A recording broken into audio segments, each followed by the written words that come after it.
Hello, fellow humans. Welcome to So Threadable, the channel named this because I made up a word and it was available. So, we are here today to talk about making your own fabric face masks that are washable, and we're here to talk about what you should do. There are a lot of tutorials out there on the different designs, different fabrics, what you should be constructing them out of, what you should be doing with the ties, and I'm here to clear up everything from both a sewing perspective and a science perspective. There is a full tutorial at the very end of the video, so go to this timestamp if you want to skip all the science mumbo jumbo. Basically how this came about is I woke up this morning and I realized that I'm sort of weirdly qualified to delve into what face masks to make and why we should or shouldn't wear or make them. My background is in neuroscience. I have an undergraduate degree in human biology from the University of Toronto in neuroscience, and I have been sewing for the last 15 years. I've been teaching sewing part-time since 2018. Full disclosure, even though I do have a background in biology, I've never actually worked in a hospital setting, so I do admit that I am unfamiliar with the details of the logistics of how these things are handled. So please, if you are a medical professional, leave a comment or message me on one of the social media things that I leave down there. I would love to hear from you, and I would love to make this a better resource for everybody. Before we start, I have a couple of housekeeping things I have to say. Number one is these face masks are not meant to be a substitute for professional grade medical equipment. And I sincerely hope that our frontline medical professionals are not resorting yet to homemade face masks. Who these masks are meant for are people who need to go outside right now, which should be very few of you. Postal workers, cashiers, food delivery, banks, so many other industries, including people who just need to go out and get groceries. These masks are for you because you don't need to go out and take away the supply from medical people. Those are the people who are working the front lines. Get some humanity in you. Thing number two, this video is based on a lot of reading. Anytime you see a bracket pop up like this, there is a corresponding link down below for you to refer to and to do some further reading. Most of these are primary sources from medical research, some news articles talking about the coronavirus in general, and hopefully they're all reputable sources. If any of these have been disproved, please let me know. And that's it. Let's get started. So first part of this video is understanding the coronavirus. What we need to know, first of all, before we start doing anything, is that what we know about the coronavirus is still very little. We've only known about the disease for about 4 months, so a lot of the research is still up in the air. Actually, though, one piece of news. As of 2 days ago, the World Health Organization has announced that they believe the coronavirus, COVID-19, is being transmitted through droplets, which means that the transmission particles are about 5 to 10 microns, or 5 to 10 micrometers. That might sound really tiny until I explain to you what this means. There are generally two ways that viruses can spread. One is through droplets and the other one is through aerosols. So what does that mean? Remember when you were a kid, after you washed your hands before you dried them, like they're still kind of wet, and you would go up to your friend and you would like do this to them, and the little droplets of water would just like go everywhere and all that? Those little tiny droplets of water is droplets. So what the World Health Organization is saying is that coronavirus can linger in these small droplets that land on surfaces and linger there. Touching surfaces that are kind of in public areas is definitely one way that you can get this virus. However, what they're saying is that it is not the second type of transmission, which is an aerosol. When you're Febrezing your house, when you spray that stuff around, you smell that for like a couple of hours afterwards. What that means is these molecules, these particles, are just floating up in the air.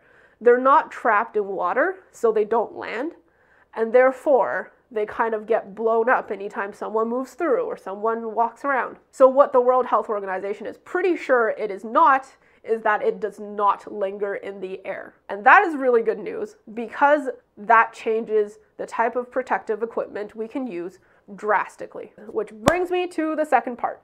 Design. When we talk about medical masks, there are two types in general that are widely used. The N95 respirator or the surgical mask. We're going to start with the N95 respirators. These things are in short supply right now, and you've undoubtedly heard about them already. They are shaped like a cup that you put in front of your face, and the designation N95 means that it filters out 95% of the microparticles in the air that are 0.3 microns or larger. So going back to COVID-19, the World Health Organization is saying that it is greater than 5 to 10 microns. So this N95 is really actually designed to protect people from aerosols, things like dust or ash, and for people working in industrial environments such that these tiny particles would enter their respiratory system. This is the ideal mask to use. These masks are undoubtedly effective. They filter out so much of just airborne particles. However, they come with a catch. They are very, very difficult to put on, which makes sense because if you're trying to cover your nose and mouth the whole time, you're not going to want air like going in the gaps on the side, which is why these masks often come with the nose clip that you're supposed to mold over your nose and under your eyes and just form a very tight seal around your entire face so that, like small particles aren't getting in through the side. These masks are so difficult to put on that doctors and nurses need to undergo training to learn how to put these on effectively in a timely manner on a consistent basis, which is why us as a public, we don't really need it because we don't really know how to use it. Like I got one of these to sand down a dresser a couple years ago, and to be honest, I still got a cough for a couple of days. It's only as effective as your ability to use it. Another downside with this mask is that because it filters the air so much, it kind of obstructs the airflow. These masks are uncomfortable to wear for an extended period of time, and they are just generally harder to breathe. They are just generally harder to breathe through. Breathe through. They're just generally harder to breathe. They're generally harder to breathe through. So let's move on to the second type of mask, which is the surgical mask. So the purpose of surgical masks is that it really just provides a physical barrier between the practitioner's nose and mouth and the patient. So dentists would wear this, or surgeons, to prevent body fluids and spattering and all the fluids that tend to come out of people. That is graphic. Okay, surgical masks are more designed as a physical splash guard between the outside world and the wearer's nose and mouth. So that could be a sick person trying to keep all of these fluids in, or a doctor trying to keep all the splashing out. This barrier is really effective for these droplet transmissions. However, this study shows that even putting a 4-ply piece of tissue, so this is 2-ply, double that, that's 4-ply. Even putting this in front of your nose and mouth as you're sneezing reduces the spread of viral droplets and bacteria and everything by a significant amount. Real quick aside, definitely check out the citation here for a very comprehensive visual on how different face coverings can block out airflow from coughing and sneezing. I can't put the full video here, but go look at it. But it is indeed ineffective against aerosols. These surgical masks are cheaper to make, more easily stashed, and easier to transport, which makes them a really good choice for doctors and nurses because they're easily switched out, they are disposable, and they're very, very cheap. And it is very good practice to switch them out often. So in conclusion, for personal homemade DIY fabric masks, I actually more recommend the shape of the N95 respirators because I think those masks fit better over your face and they are actually much easier to sew. In the end, your needle does go through fewer layers of fabrics, and I also just think it looks better. As an aside, I'm seeing a lot of very resourceful home sewists use HEPA filters. Now, HEPA filters are one level above the N95 filters. The N95 keeps out 95% of small particles. HEPA filters keep out 99.7% of small particles, 0.3 microns or larger. There are two things with this practice.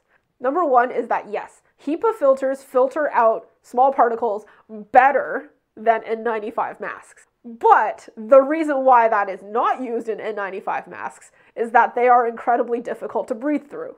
Think about it. When you're wearing an N95 properly, you're having a hard time breathing because your lungs only have so much suction power.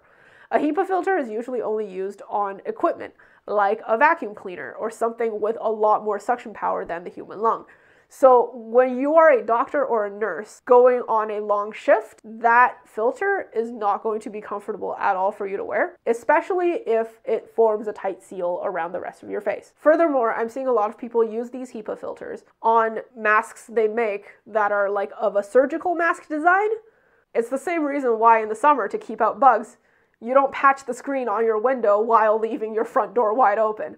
What's the point of having such a tight filter if you're just going to let air in everywhere, right? The second component of the face mask construction process is the materials. A lot of hospitals have requested that sewists make fabric face masks for them, and mostly those requests have been for double layers of cotton and straps to either tie or elastics for the ear, and that is the general consensus, with the exception of the Toronto 1000 mask challenge, which they are requesting for polyester fabric on the outside and cotton on the inside. What should you do? If you are indeed making masks for other people, definitely go by their request, because if the mask doesn't get used, there's no point in ever making it. Now, I'm going to touch briefly on cotton versus polyester. Cotton is usually seen as being more antibacterial or antimicrobial compared to polyester. The studies actually show that they both can harbor bacteria. Cotton and polyester host different types of bacteria, and they hold on to things differently. And as for sterilization, both fabrics work. Sterilization really only goes up to about 135 degrees, 132 degrees Celsius. Polyester, though it has a lower melting point, like polyester melts, whereas cotton burns, polyester deteriorates at a much lower temperature, but that is still way higher than what sterilization will inflict on that fabric, so there's no worries there. Now, have people thought about making face masks for a medical setting or for a pandemic? Yes, they have. There are a number of studies studying this very thing. These studies provide some very interesting insights into what we can do as sewists to make these masks as effective as humanly possible, so the maximum number of people can be protected during a shortage, such as right now. Lesson number 1, fit is key. I've mentioned this before, but if stray air and bits of stuff are getting through the gaps in your mask, that is hazard number 1. So as custom sewists, I think that we have the ability to adjust these masks for size, for fit, and to make sure that they work on our faces when we try them on. Lesson number 2, thickness of the fabric matters. A lot of online sites is saying that use a tightly woven cotton, as if the weave of the cotton is somehow helping keep the bacteria at bay, which is kind of a strange idea. What it ultimately comes down to is how much of a moisture barrier we can have with this mask. In one study from Cambridge, which I'm citing it a lot because it is exactly what we're looking for and it contains very usable data. They have found that one of the most effective fabrics to block microbe growth is a tea towel.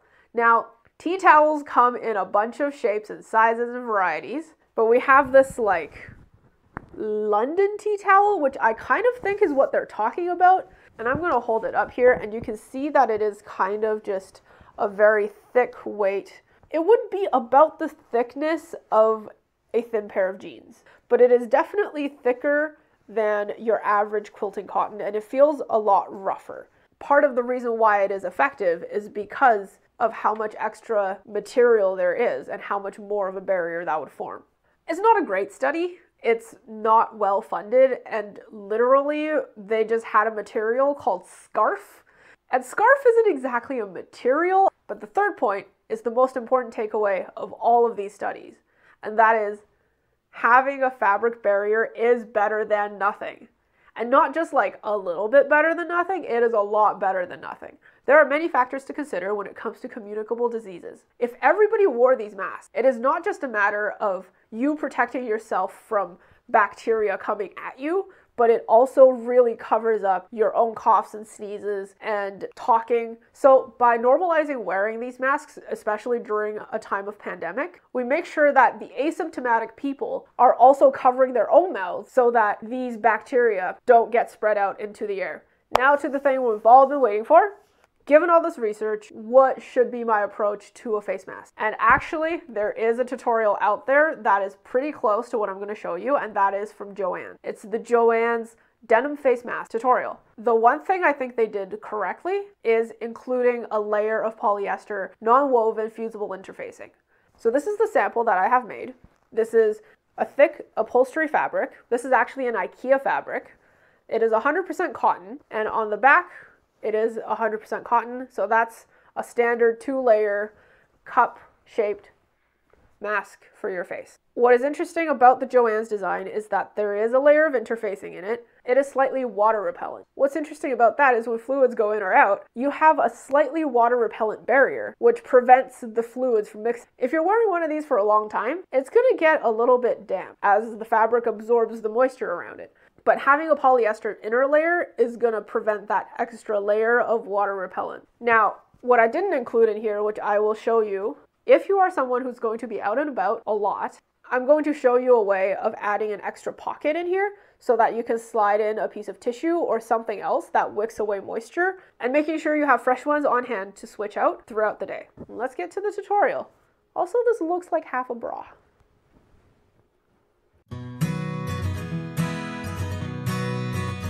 For this tutorial, we're going to just use the Joanne's template, but any cup type pattern will do. I'll link some down below that have kid sizes. If you want to make them for your family, you can definitely do that and follow the same steps shown here, and it'll turn out just fine. After you print out the pattern, you need to find out how big the interfacing piece will need to be. The interfacing only goes on the body of the fabric. It doesn't go into the seam, so we need to get rid of the seam allowance. This pattern says it's got a 3/8 inch seam allowance, so we're just going to measure that all the way around and cut out the inside. Since I'm making a lot of these masks, I'm going to trace it onto this cardboard that I found in our recycling bin. I recommend using a cereal box, but this is what I can find. Cut out the inside for the interfacing.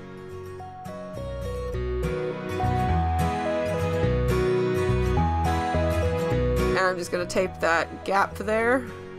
I'm going to trim the outside to form a template for the fabric pieces, and I'm going to trace both of these out and cut from the cardboard. Here they are cut out. So in order to make the template for the pockets, just trace the fabric template and then measure 1 inch in from the side. Cut that out and you've got your pocket template. The pocket is optional, more for peace of mind. I would omit it unless specifically requested by the person you're making it for.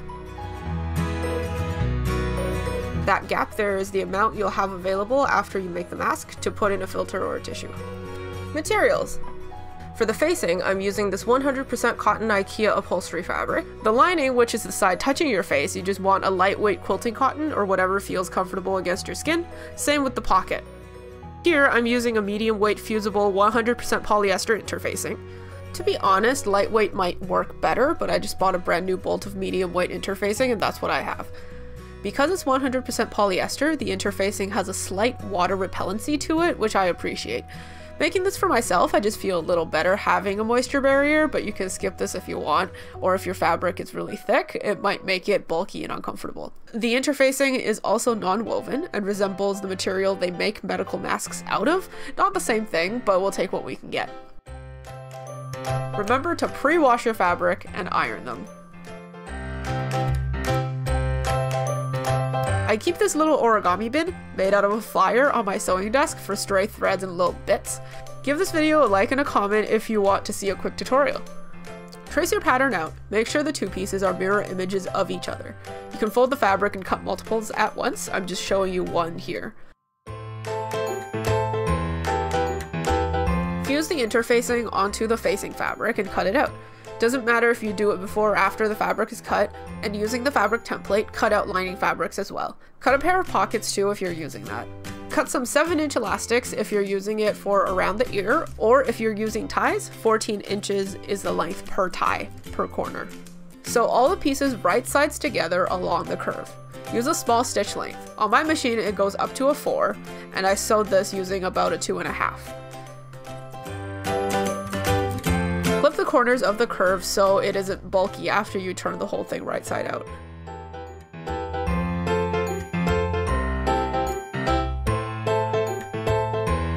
Finger press the seam to the left side and top stitch 1/8 of an inch.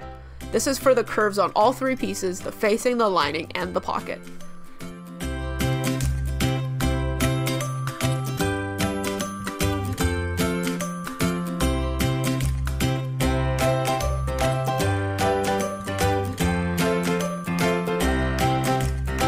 If you are making one with a pocket, now is the time to hem the sides of the pocket to contain any fraying edges.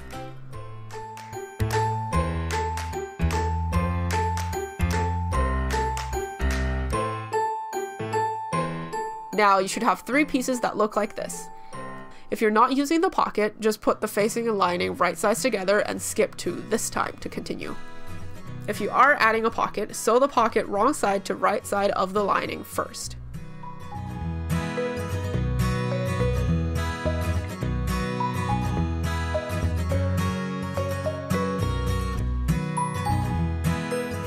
Line up the top and bottom edges of the lining and facing, right sides together.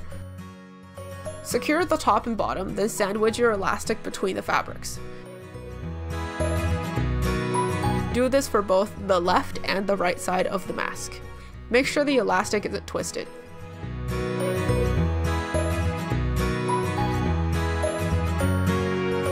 Pin these things in place. Leave approximately a 4-inch gap at the bottom of the mask for you to turn it inside out later. Sew all the way around using the seam allowance specified by your pattern. In this case, it's 3/8 of an inch. Backstitch at the elastics to make it more secure.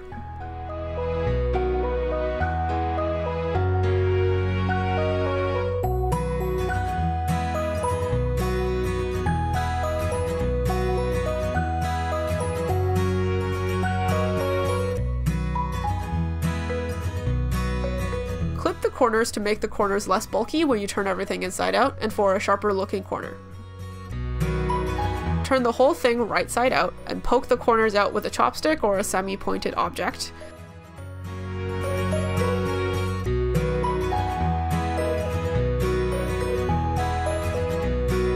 Make sure your scissors are closed if you're using a pair of scissors like me. Fold the opening under and pin it closed.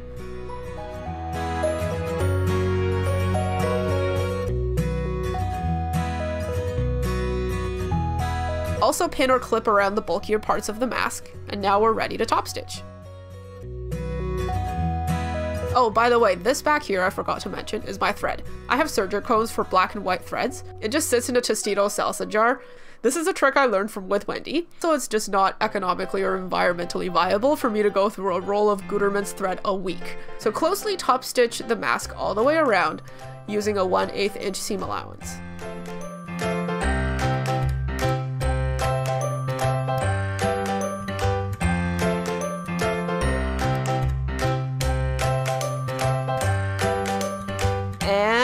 You're done!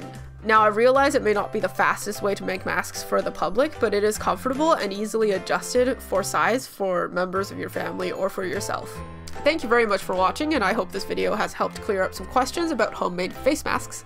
Please post the masks you make and tag me on Instagram at SoThreadable. I am currently giving these away to people in my community, and in exchange asking them to donate $5 to $10 per mask to the food bank. It's a trying time for us all, and I urge you all to do the same. Stay safe, stay sane, and stay human. See you next time.